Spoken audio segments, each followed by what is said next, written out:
नमस्कार, स्वागत है आपका द न्यूज़ लॉन्चर पर। मैं हूं अशोक वानखेड़े, लेकर आया हूं आपका अपना खास कार्यक्रम द डायरेक्ट हिट।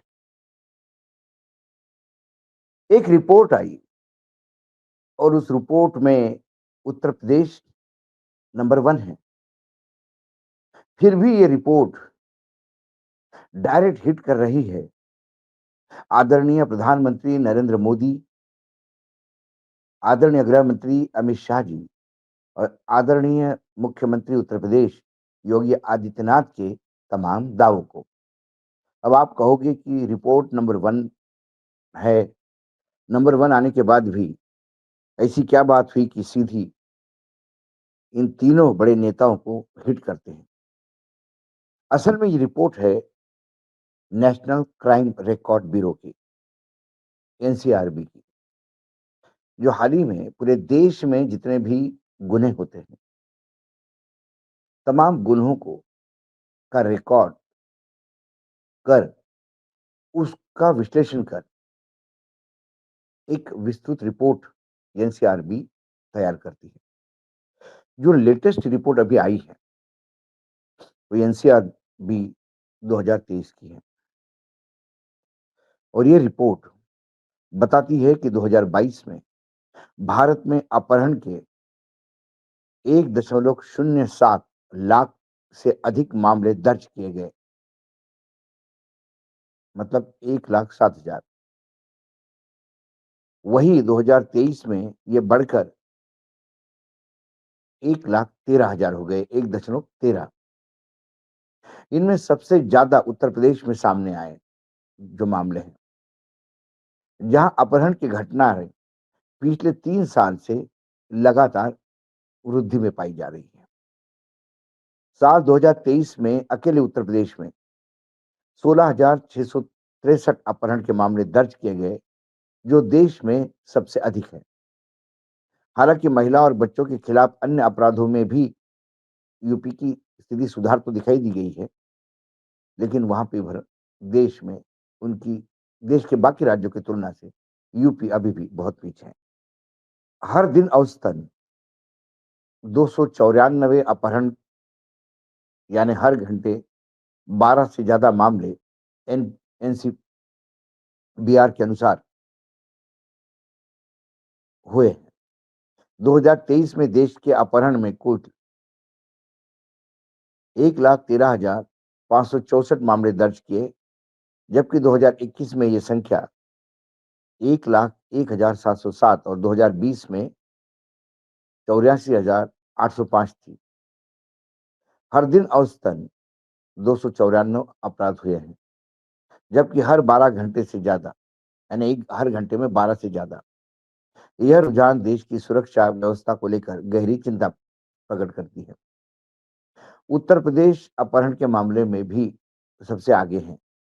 रिपोर्ट के अनुसार 2023 में 16,663 अपहरण के केस दर्ज हुए, जबकि 2021 में यह संख्या 14,554 थी और 2020 में 12,913 थी। इससे साफ है कि यूपी में अपहरण की घटनाओं में लगातार बढ़ोतरी हुई है। दिल्ली की बात करें तो 2022 में 5,715, 2021 में 5,527 और 2020 में 4,062 मामले दर्ज हुए। एनसीआरबी की ताजी रिपोर्ट जो बताती है कि 2023 में साल भर में महिलाओं के खिलाफ लगभग 4,50,000 4.5 4.5 लाख अपराध दर्ज किए गए और मैं एग्जैक्ट आंकड़ा यदि बता दूं तो 4,48,211। यह संख्या 2022 की और 21 की तुलना में थोड़ी ज्यादा है। देश भर में हर 1 लाख महिलाओं पर औसतन 66.2 अपराध दर्ज हुए हैं। सबसे ज्यादा मामले उत्तर प्रदेश 66,381 दर्ज हुए हैं। इसमें इसके बाद महाराष्ट्र का नंबर आता है 47,101 और राजस्थान का 45,450। ये आंकड़े जो मैं आपको बता रहा था, ये एनसीबीआर के आंकड़े हैं। पिछले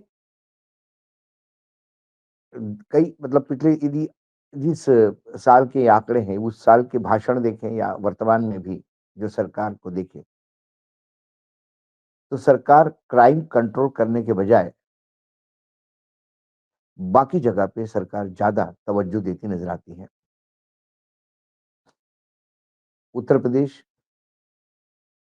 दंगे रोकेंगे या 7 पीढ़ियाँ दंगा नहीं करेंगे ऐसी व्यवस्था करेगी, बुलडोज़र चलाएँगे,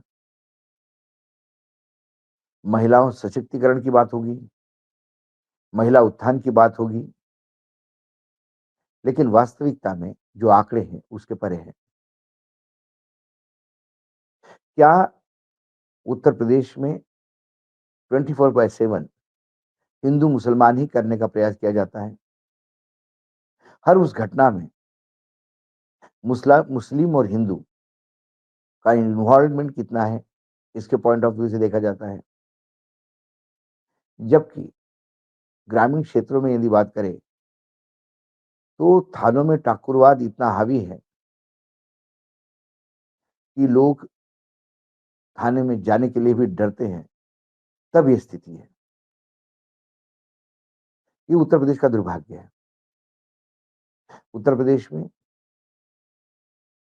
जब भी किसी मुख्यमंत्री सत्ता में आते हैं, तो वो किस विशेष समुदाय से आते हैं, उसको लेकर वहाँ की लॉ एंड ऑर्डर पर, यानी वहाँ की पुलिस डिपार्टमेंट पर उनकी जाति या उनका धर्म हावी दिखाई देता है। चाहे अखिलेश जी हो, चाहे मायावती जी हो या चाहे योगी आदित्यनाथ जी हो। योगी आदित्यनाथ भले ही सन्यासी हो, लेकिन अजीब प्रकार के सन्यासी है। लोग कहते हैं कि सन्यास लेने पे जात-पात सब दूर हट जाता है, लेकिन सन्यासी होने पर भी वो राजपूत होने पे गर्व करते हैं। भले ही उनका नाम योगी आदित्यनाथ है, लेकिन पूरा नाम योगी आदित्यनाथ बिष्ट है, जो राजपूत कहलाते हैं। जब भी गृह मंत्री बात करते हैं उत्तर प्रदेश की या प्रधानमंत्री उत्तर प्रदेश की बात करते हैं, तो उत्तर प्रदेश के विकास की और उत्तर प्रदेश ने देश में नंबर 1 होने का कैसा गौरव स्थान प्राप्त किया, इसके बारे में बात होती है। लेकिन जो नेशनल क्राइम रिकॉर्ड ब्यूरो है, एनसीआरबी, उसकी रिपोर्ट सीधे उन तमाम दावों को ध्वस्त करती है। हमारे उत्तर प्रदेश में पुलिस जो है, उसका काम कांवड़ियों को संरक्षण देना ही रह गया है या ढाबों पे नाम चेक करवाना रह गया है या फिर गुनहगारों के खिलाफ कड़ी कार्रवाई का रह गया है। ये सवाल हमेशा बने हुए हैं। दलित पिछड़े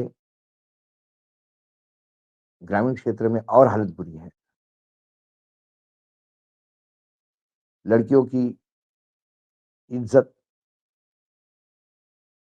इसको लेकर खासकर पिछड़े वर्गों के महिलाओं के साथ जो अन्याय या उनके खिलाफ जो अत्याचार होते हैं, उनके आंकड़ों में बढ़ोतरी, ये संवेदनहीनता की एक सूचक है।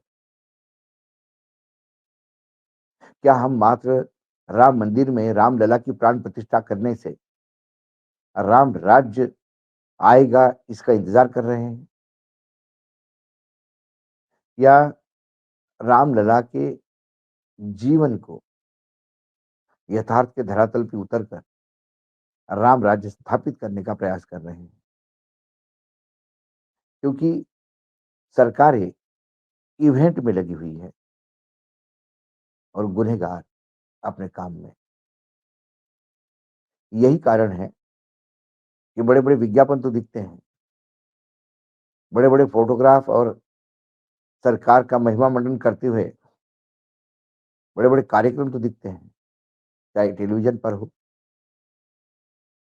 चाहे अखबारों में हो, लेकिन वास्तविकता सुरक्षा के नाम पर पूरे उत्तर प्रदेश की जनता, खासकर महिलाएँ राम नाम कर रही हैं। आज डायरेक्ट हिट में इतना ही। कल फिर आता हूँ किसी विषय के साथ। तब तक के लिए नमस्कार। देखते रहिएगा द न्यूज़ लॉन्चर।